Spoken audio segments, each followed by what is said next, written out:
রাসযাত্রার পূর্ণ লগ্নে আমরা পৌঁছে গিয়েছিলাম হাওড়া জেলার আন্দুলের মৌরিক অঞ্চলের কুণ্ডু চৌধুরীদের রাসযাত্রা দেখতে। প্রায় 400 বছরের পুরনো এই বনেদিবাড়ির রাসযাত্রার ঐতিহ্য এবং গরিমা হাওড়া জেলার গর্ব। বাংলার বহু বিশিষ্ট মনীষী রাসযাত্রা উপলক্ষে একটা সময় এখানে আসতেন। এখানকার রাসের মেলা একটা সময় হয়ে উঠেছিল বাংলার সাংস্কৃতিক মঞ্চের একটি প্রধান কেন্দ্র। আজকে আমরা তুলে ধরব কুণ্ডু চৌধুরীর রাসযাত্রা। আন্দুল স্টেশন থেকে খুব সহজেই কুণ্ডু চৌধুরীদের এই রাসবাড়িতে আপনারা চলে আসতে পারেন টোটো করে। আমাদের উদ্যোগ ভালো লেগে থাকলে অবশ্যই লাইক, শেয়ার এবং সাবস্ক্রাইব করে আমাদের মনোবল বৃদ্ধি করুন। নমস্কার, ধন্যবাদ। সময় হচ্ছে মূল প্রতিকূলতা। সময়ের পরিবর্তনের সঙ্গে সঙ্গে বহু প্রতিকূল পরিস্থিতি দেখা দেয়। আস্তে আস্তে ক্ষয়ে যেতে থাকে বনেদিবাড়ির জৌলুস, কিন্তু তার মাঝেও বেঁচে থাকে ঐতিহ্য, তার মাঝেও জীবন্ত থাকে বাংলা ও বাঙালির একাগ্র চিত্তে আধ্যাত্মিক চেতনা।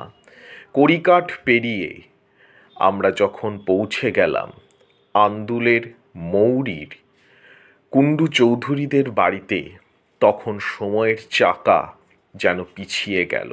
সময় যেন পিছিয়ে গেল বহু শতাব্দী দূরে, যখন এই বাড়িতে আলো করে আসতেন বাংলার বিশিষ্ট মনীষীরা। সময় পাল্টেছে, জৌলুসে পড়েছে ভাটা, কিন্তু আধ্যাত্মিক চেতনা ও নান্দনিকতার যে একটা সুমিষ্ট মেলবন্ধন, তাতে একটুকু এটাই তো কুণ্ডু চৌধুরীদেরই মূল আরাধ্য দেবের নামটা লক্ষ্মী জনার্দন। আর কতদিন থাকবে সাধারণের জন্য খোলা? 10 দিন থাকবে। আর এখানে ভেতরে এটা 3 দিন থাকবে। 10 দিন থাকবে। বিশেষ কোনো পূজা আর্চার ব্যবস্থা? আচ্ছা, না এই রাস উৎসব উপলক্ষে বিশেষ কোনো পূজা আর্চার ব্যবস্থা? এরই সেবা হয়। কেউ ডালা পুজো দিতে চাইলে পারবে? মানে মিষ্টি বা ফুল? আচ্ছা, আপনার নাম? ভাস্কর। আপনি সেবায়ক? আচ্ছা, আপনি সেবায়ক। শ্রীকৃষ্ণের লীলা মাহাত্ম্য প্রস্ফুটিত হয়েছে এখানকার রাস উৎসবে। দেখতেই পাচ্ছেন সেই ঐতিহ্যশালী সিংহাসন, এবং তার মধ্যে ব্রিটিশ যুগের যে ছোঁয়া, যে শৈলীর ছোঁয়া, সেটাও কিন্তু আমরা দেখতে পেলাম। এছাড়াও বিভিন্ন পৌরাণিক ঘটনাবলী, যার মধ্যে শ্রীকৃষ্ণের কালিয়া দমন থেকে শুরু করে শ্রীকৃষ্ণের গোবর্ধন পর্বতকে তুলে ধরা এবং ইন্দ্রের বিরুদ্ধে গিয়ে সাধারণ মানুষের পাশে দাঁড়িয়ে প্রকৃতি পূজার এক অনিন্দ সুন্দর যে ভাব, যেটা শ্রীকৃষ্ণ করে দেখিয়েছিলেন, তার দেখা কিন্তু এখানে পেলাম। পিতামাতাই হচ্ছে আমাদের জগৎ, তাই সিদ্ধিদাতা গণেশ শিবদুর্গাকে প্রদক্ষিণ করছে। এবং যখন রাবণের অধীনে বন্দী ছিলেন মাতা সীতা, সেই সময় অশোক ভাটিকায় চলে এসেছিলেন হনুমানজি। পাশাপাশি শ্রীকৃষ্ণের নৌকা বিলাস যে যাত্রা, তারও দেখা কিন্তু আমরা এখানে পেলাম। মহাপ্রভুর ভক্তি আন্দোলনের ছোঁয়ায় মুখরিত হয়েছিল সমুদ্র হিমাচল। কেবল নিঃস্বার্থ ভালোবাসা দিয়েই চণ্ডালে প্রেমদান করেছিলেন বাংলার গর্ব শ্রীচৈতন্য মহাপ্রভু।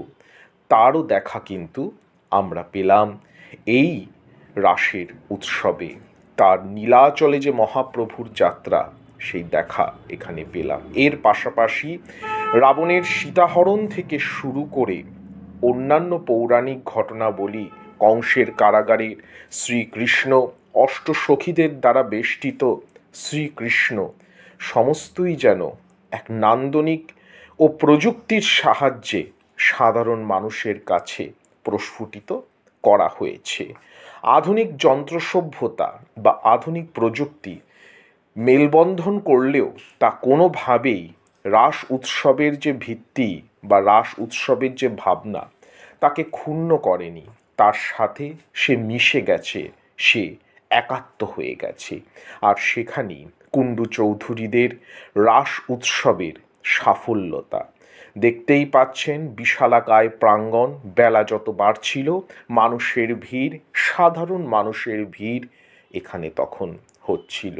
পুরনো বাতিগুলো, কড়িকাঠ, মিনার, পিলার সব যেন বলে চলছিল সেই ঐতিহ্যের গৌরবোজ্জ্বল ছটার কথা। আশা করি আমাদের এই রাসযাত্রা উপলক্ষে এই পর্বটি আপনাদের ভালো লেগেছে। ভালো লেগে থাকলে অবশ্যই লাইক, শেয়ার এবং সাবস্ক্রাইব করে আমাদের মনোবল বৃদ্ধি করুন। নমস্কার, ধন্যবাদ।